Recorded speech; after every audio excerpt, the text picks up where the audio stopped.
Welcome to Cherish Cars. Today we're going to jack up the car, have a look underneath, look at the suspension, brakes, steering and the underbody and see what it needs to get for a ticket. So watch and enjoy.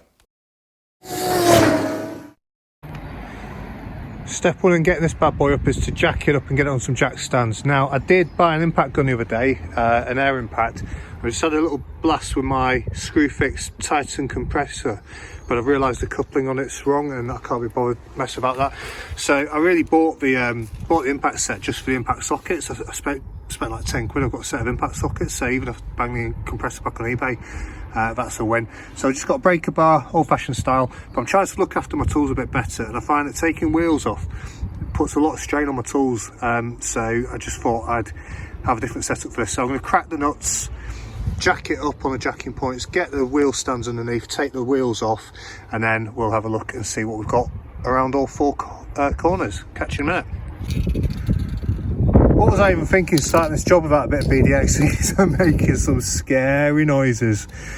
So I am just going to give them a little dousing because I don't need to snap a bloody bolt. That would be a nightmare. See you in a minute. Car's up, wheels are off, and let's have a little tour around, see what we've got. So starting in this corner, there's plenty of surface rust, but it is just surface rust. I mean, it's flaking off. Get a better angle on that. Flaking off, but that will just white brush and clean up. Same in there.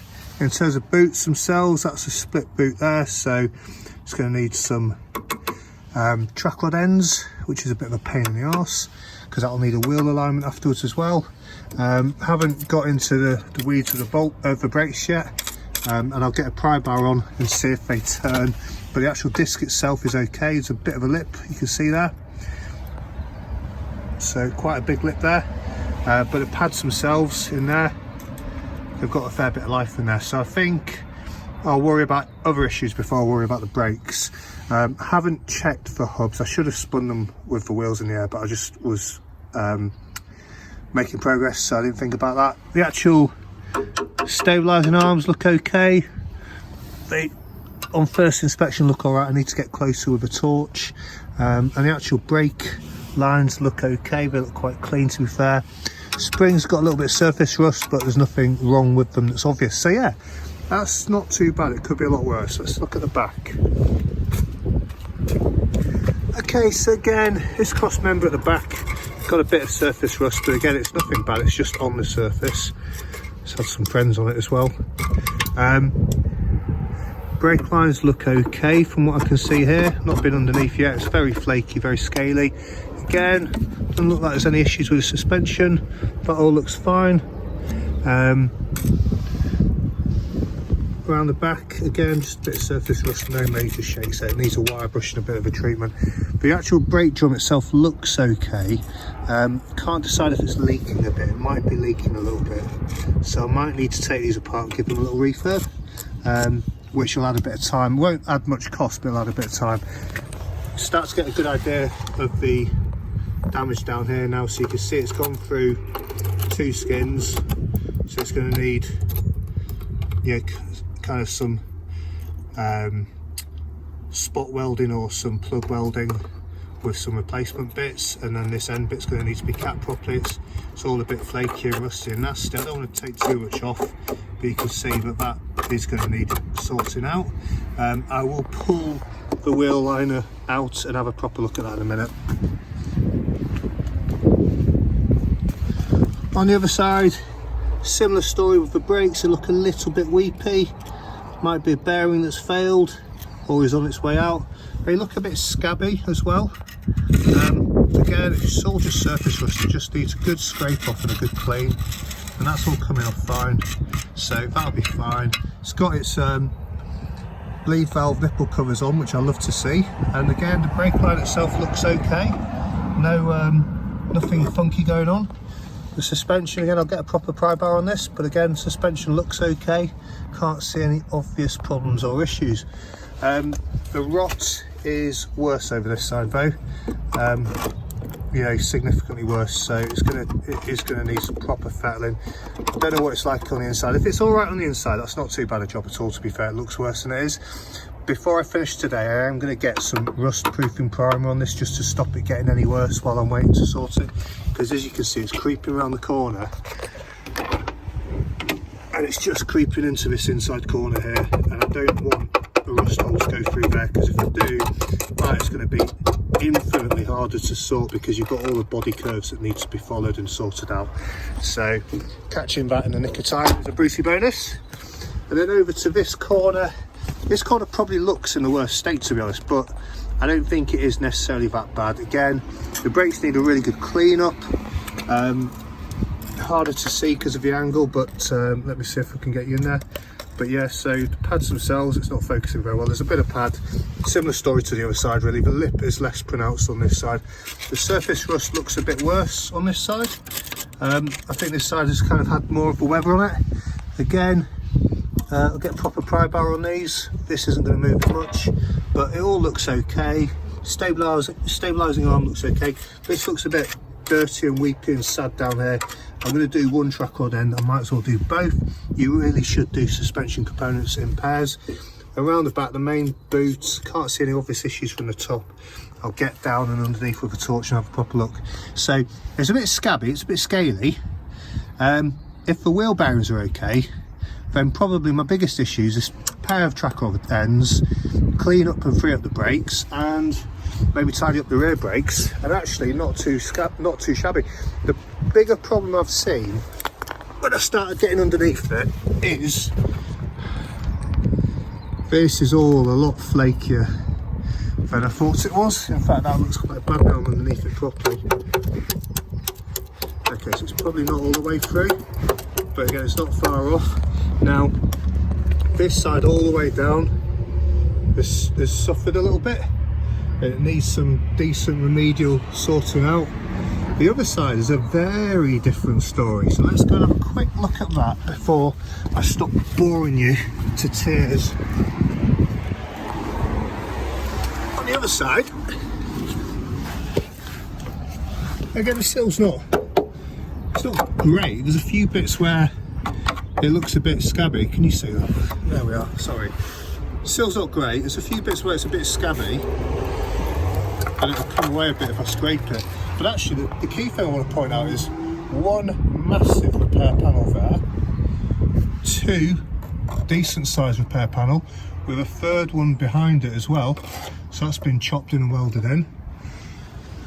And then a fourth one over here as well. So obviously in the past, this side has had some much more severe rust issues. The wind is blowing the crap in my face line from it. So yeah, so this side has had a bit of remedial work done on it, and should actually tart up okay. It probably doesn't need that much more.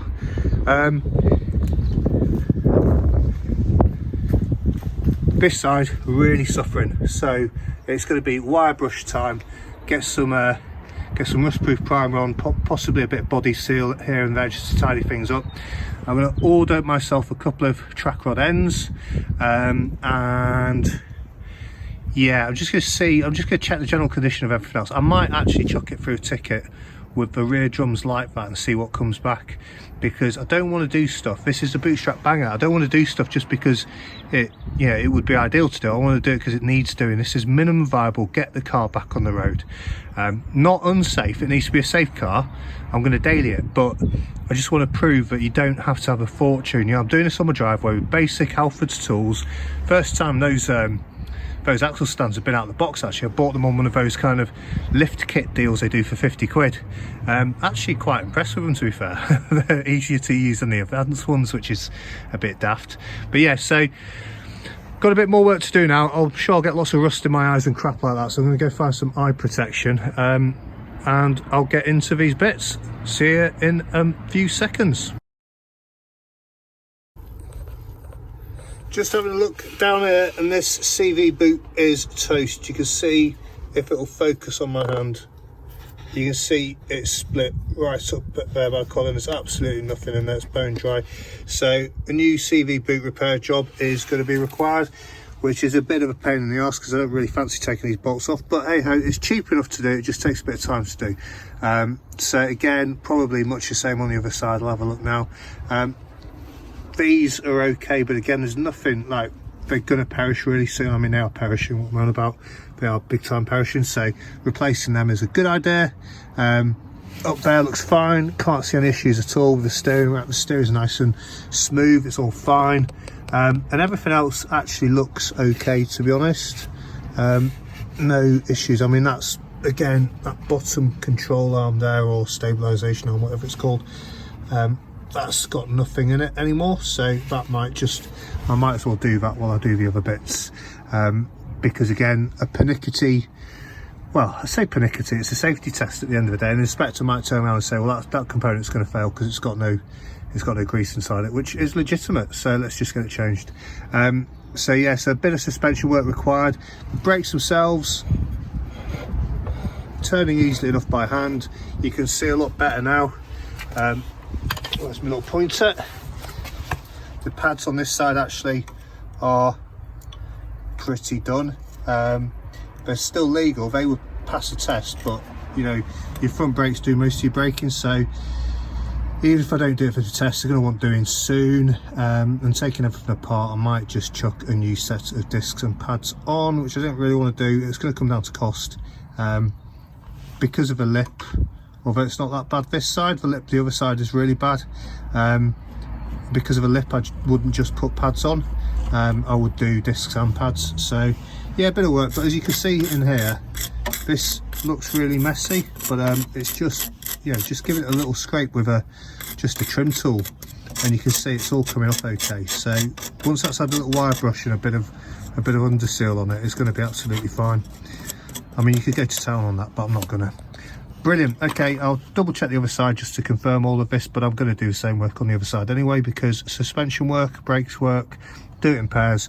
Don't be cheap. Even though it's a Bootstrap Banger, let's not be cheap about it. Next job, I'm going to take the rear arch liners out and have a look there and show you that, but I'll check this on the other side first. I just won't do it on camera because you've already seen it. The wheel arch liner is undone. Really crap design, because of the way the brake pipes are mounted. It means you have to take them off to take the wheel arch liner off. So that's not an ideal situation, and as a result of that, I don't think this wheel arch liner has been off in a very long time. And if you think that huge pile of dust and rust and dirt is a bad thing, then you are correct, because Houston, we have a problem. It's absolutely rotten out. That was what was visible, this little bit of surface rust here. It didn't look too bad. I could see that hole down there, but inside the actual frame, the mounting point to the lower wishbar arm, and all of that is just rotten. It looks dreadful. Yeah, it's not as bad on the other side. Let's go and have a little look in a second. It's not as bad on the other side, but unless there's some kind of cut out and weld in repair panel for this, I'm just going to struggle. This is beyond me and beyond what I can do on a driveway, I think. So this might actually be terminal. That's a real blow. I've gone from thinking I was going to get this in for an MOT really soon to thinking there's absolutely no way that's safe to drive on the road. I'm gutted, absolutely gutted. Let's have a quick look at the other side. I'm not going to panic about it. I'm going to take a bit of time to kind of consider options, but it's definitely not going to be something that's going to be viable to pay someone else to do. So this side again, you pull back the wheel arch line and you can see it's going. I mean, it's going at a rate of knots as well. I haven't poked at the top bit of rust there, but I reckon it's probably quite damaged. And again, it's not just within 30 centimetres of a prescribed part, it is literally part of the mounting, so there's not a chance that would get for an MOT. And again, you can see the kind of crap that's built up over time in the wheel arch liner. It's just a real shame, real shame. What was visible I genuinely thought was solvable, but that's a different problem, and it's a much bigger problem. Okay, so I'm going to have a cup of tea and I'm going to think about this. I've got my air compressor set up to blow some of this crap out of the way just so I can see what I'm dealing with. I'm still going to get some rust treatment on it. But I mean, you know, I was thinking about just taking the scales off this back box and putting some high temperature paint on it. But what's the point? You know, what is the point when I've got issues like that? So yeah, time for a cup of tea and a think. Okay, so I've had a bit of a think about this. Yeah, I mean, in many regards, it's not an absolute train crash. It's definitely doable. You can see where the seam is welded. You can see the panel that needs to go in. The boot itself is in really good nick. So if I can find a replacement panel, then actually I could move this project to my workshop, disassemble the bits that I need to take off, and I think I could do the work myself. The question is, do I want to put that much time and effort into this car? Bearing in mind, it's meant to be the Bootstrap Banger. It wasn't about spending a load of time and money on it. It was about getting something up and running reasonably quickly. And the answer to that is not really. I don't really want to do that. I've got another project which I think I'm going to announce sooner than planned as a result of this little setback. And I want to get into it, and I don't want to spend loads of time doing this car because actually I don't need to. I've bought another bloody car that I need to get sorted for my wife, and I need to make that the priority at home because then she'll have a car she can use that she's been after for a long time, and that'll be happy home, you know, happy hobbies. It'll all be fine. So I can't have the Fiesta sat at home getting in the way of that. We've bought a Beetle. It's had a lot of work done to it. It needs a bit more work doing. And so I'm picking the Beetle up this coming weekend. It's Sunday now. Hopefully on Saturday I'll be hiring a transporter and going and picking that up. So what I could do is I could move the Fiesta to my workshop on Saturday with the transporter, but I don't want to just park it up there. So my other options are I could have it at the workshop and I could part it out because there's some good bits on it. The interior's come up really well. The engine runs. There's not a huge amount underneath I can pull off it, but it's got, you know, tailgates, doors, a sunroof, windscreen, the glass is all okay, mirrors, the dash. There's plenty I could part out of it, and then I'm left with a shell that I can scrap, and I'd make a fair bit of money out of doing that, I'm sure I would. But it takes a lot of time and it takes a lot of energy, and you get messed about, and I don't really want to do that. I'm not doing this project to make money, so I don't really want to part it out. So the other option is I bang it onto eBay as a project. I list it accurately with photos of what I've identified it needs. People can check out the videos, they can see that it runs, they can see what work I've done to the interior, etc. And somebody else can get into the project who wants to put the time and effort into it, and I can probably wash my face with what I think I'd get back for it. So I'm going to sleep on it, but right now I think that's what I'm going to do. I'm going to pop it onto eBay as a project. I will just have a quick clean up because it's, you know, I've got my air compressor set up now, I've got some wire wool. I'll just give it a bit of a general clean up underneath and around it, but I'm not going to go to town. I'm not going to spend more than an hour or two on it now. I've sat off getting a cup of tea because my eldest hasn't bothered to make me one, and my wife hasn't either. They both said they wouldn't, haven't. So I've just grabbed myself a can of beer. I'm going to have a beer. I'm sat in my little camping chair just looking at an absolutely lovely car, and I can't tell you how gutted I am about this. It is a lovely car, but it's just I can't get distracted from what else I've got going on. It's been good for the channel. It would be great for the channel to get it up and running, but I think I've got to just call it, you know, for what it is and where it is. If I can't move it on as a project, I think I'd rather sit on it with a plan to get the work done at a future point. And so to that point I will stick some rust preventative primer on it just to kind of stop it getting any worse. But yeah, bit of a blow, but we are where we are. That's it for now. Thanks for watching, and I will see you with an update soon once I've made my mind up. Catch you soon. Bye bye.